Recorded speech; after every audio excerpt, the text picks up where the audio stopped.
سے ہے۔ اس لیے دوسری حدیث شریف میں کہا گیا مخالفاً لليہود کہ یہودیوں کی مخالفت کیا کرو، یہودیوں کی مخالفت کرو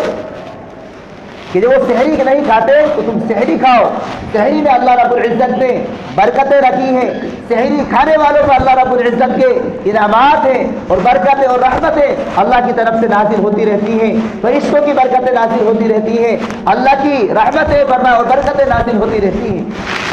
سحری کھانے والوں پر۔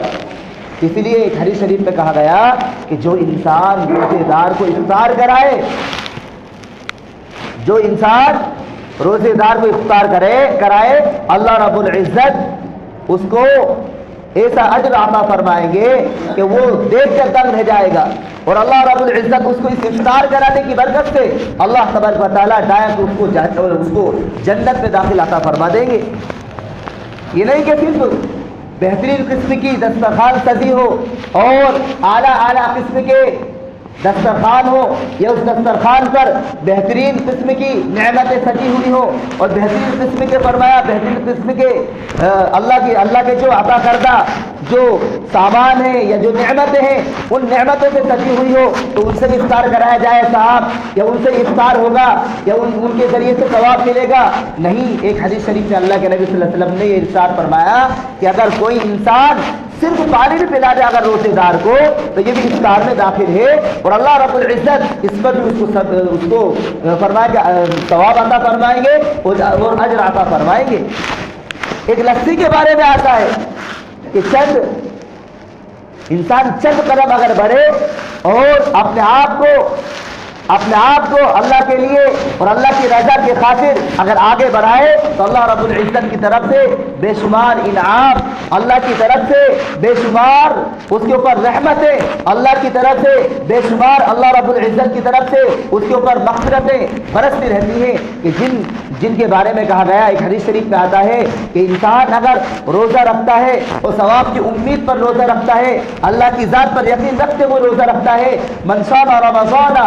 ایمانا واحتسابا غفر له ما تقدم، ایک دوسری روایت میں فرمایا گیا وما تأخر کہ جو بھی ایمان والا بندہ ثواب کی نیت سے اللہ کی ذات پر یقین رکھتے ہوئے روزہ رکھتا ہے، ما تقدم من ذنبه تو اس کے جو اگلے جو گناہ ہیں معاف کر دیے جاتے ہیں، اور ایک دوسری روایت میں وما تأخر کہ پچھلے گناہ بھی اس کے معاف کر دیے جاتے ہیں۔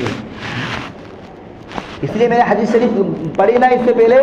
وہ جو بتایا گیا جو مختصر بتائی تھی کہ 10 لاکھ لوگوں کی مغفرت روزانہ ہوتی رہتی ہے افطار کے وقت۔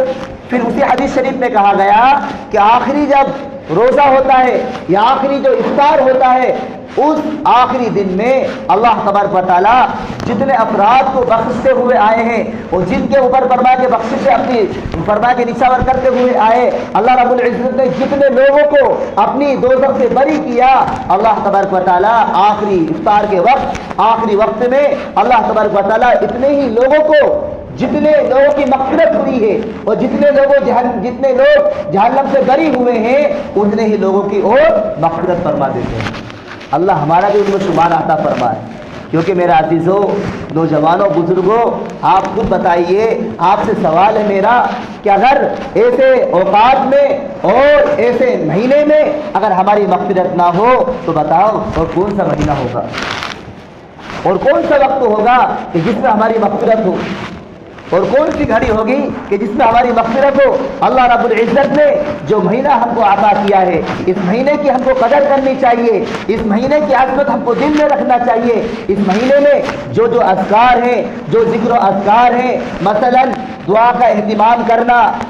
اللہ رب العزت سے استغفار کرنا، اللہ کے دربار میں حاضر ہو کر رو کے دعا کرنا کہ اے اللہ نہ معلوم میں نے آئندہ رمضان دیکھا یا نہیں دیکھا، یا اللہ نہ معلوم مجھے آئندہ رمضان میسر ہو یا نہ ہو، یا اللہ تو میری مغفرت فرما۔ ورنہ میرے عزیزوں، نوجوانوں، ایسے اشخاص اور ایسے لوگ تھے ہمارے درمیان پچھلے سال کہ جو ہم میں بیٹھتے اٹھتے تھے، ہمارے ساتھ کھاتے پیتے تھے، یا ہمارے ساتھ نماز پڑھتے تھے، یا ہمارے ساتھ تراویح پڑھتے تھے، لیکن اللہ تبارک و تعالیٰ نے ان افراد کو، ان اشخاص کو اپنے پاس بلا لیا اور وہ چلے گئے۔ ارے نہ معلوم ہم کو آئندہ سال میسر ہو یا نہ ہو، یہ رمضان مبارک کا مہینہ اور یہ مغفرت والا مہینہ اور رحمت والا مہینہ نہ معلوم آئندہ سال ہم کو میسر ہو یا نہ ہو. کوئی کہہ سکتا ہے کہ کوئی ایکسیڈنٹ کروا کے آیا ہو کہ نہیں صاحب آئندہ سال انشاءاللہ میں زندہ رہوں گا اور رمضان کا مہینہ بھی پاؤں گا؟ کوئی ایسا دعویٰ کر سکتا ہے؟ نہیں کر سکتا. اذا جاء اجلهم لا يستأخرون ساعة ولا يستقدمون. جب کسی کا موت کا وقت جب آ جاتا ہے، جب کسی کی موت کی جب باری آ جاتی ہے، لا يستأخرون ساعة ولا يستقدمون، تو نہ تو ایک سیکنڈ آگے ہوتا ہے نہ ایک سیکنڈ پیچھے ہوتا ہے. سب کو ہم کو اللہ کے پاس حاضر ہونا ہے اور ہم سب کو جانا ہے اور ہم سب کے بارے میں یہی اعلان ہونا ہے انا للہ و انا الیہ راجعون. اس کا مطلب یہی ہے کہ اللہ سب کچھ تیرا ہے، یہ سب کچھ تیرا ہے اور تیرے پاس سب کچھ لوٹ کر جائے گا. یہ اللہ ہم بھی تیرے ہیں، ہمارا مال بھی تیرا ہے، سب کچھ تیرا ہے. ان صلاتی و نسکی و محیای و مماتی للہ رب العالمین. بے شک میری نماز، میری قربانی، میری عبادت، میری زندگی، میری موت، میری حیات، سب کچھ للہ رب العالمین، اللہ کے لیے ہے. اللہ کے پاس سب کچھ جائے گا. کوئی اس دنیا میں باقی نہیں رہے گا. ہر چیز کو موت آنا ہے، ہر چیز کو موت کا مزہ چکھنا ہے. ہر جاندار کو اس دنیا سے رخصت ہونا ہے اور ہر جاندار کو اللہ کے دربار میں حاضر ہو کر حساب کتاب دینا ہے. اب فیصلہ ہمارے ہاتھ میں ہے کہ ہم کس رخ پر زندگی گزاریں، یا ہم کو کون سے اعمال کرنا چاہیے، یا ہم کو کیسی زندگی گزارنا چاہیے. یہ ہمارے اختیار میں اللہ رب العزت نے دے دیا ہے کہ چاہے ہو تو تم زندگی بنا لو، چاہے تو اپنی زندگی کو بگاڑ لو. تو دونوں راستے اللہ رب العزت نے ہم کو عطا کر دیے. ہدایت والا راستہ بھی عطا کر دیا اور گمراہی والا راستہ بھی بتا دیا اور عطا کر دیا.